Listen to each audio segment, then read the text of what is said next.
నమస్తే, welcome to Edunine career guidance Josh innovations private limited Edunine overseas consultancy. నేను గాయత్రి. మీకు తెలుసు అంటే చాలా మందికి తెలంగాణ రాష్ట్రంలో ప్రిన్స్టన్ కాలేజెస్ గురించి తెలుసు. వీటన్నిటిని కూడా వాగ్దేవి విద్యా సంస్థలు అయితే రన్ చేస్తూ ఉంటాయండి. మనకి అమెరికా న్యూజెర్సీలో కూడా ప్రిన్స్టన్ యూనివర్సిటీ ఉంది. సో చాలా మంది ఏమనుకుంటున్నారంటే ఆ అమెరికాలో ఉన్న యూనివర్సిటీ వాళ్ళే ఈ కాలేజెస్ను కూడా కండక్ట్ చేస్తున్నారు అని. బట్ అది వాస్తవం కాదు. ఆ యూనివర్సిటీకి మన తెలంగాణ రాష్ట్రంలో ఉన్న 6 ప్రిన్స్టన్ కాలేజెస్లకి ఎలాంటి సంబంధము లేదు. ఓకేనా? సో దీనిపైనే క్లారిటీ ఇవ్వాలంటూ కూడా ప్రిన్స్టన్ యూనివర్సిటీ ఏదైతే ఉందో అది సుప్రీంకోర్టును ఆశ్రయించింది.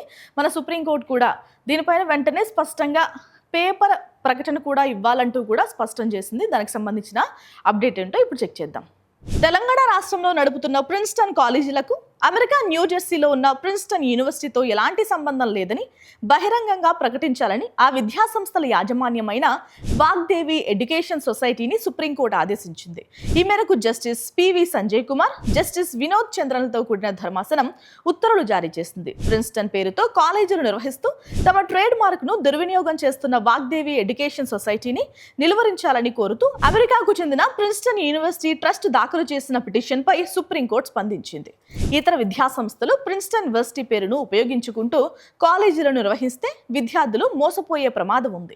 భవిష్యత్తులో విద్యార్థులు ఇలాంటి పేర్లు చూసి మోసపోకుండా ఉండటానికి తెలంగాణలో ప్రిన్స్టన్ పేరుతో నిర్వహిస్తున్న 6 కాలేజీలకు అమెరికా న్యూజెర్సీలోని ప్రిన్స్టన్ యూనివర్సిటీతో ఎలాంటి సంబంధం లేదని వాగ్దేవి ఎడ్యుకేషన్ సొసైటీ తమ వెబ్సైట్లో ప్రకటించాలి. దానితో పాటు తెలంగాణలో సర్క్యులేట్ అయ్యే డెక్కన్ క్రానికల్, ఈనాడు పత్రికల్లో ప్రకటన కూడా ఇవ్వాలి అని సుప్రీంకోర్టు ఆదేశించింది.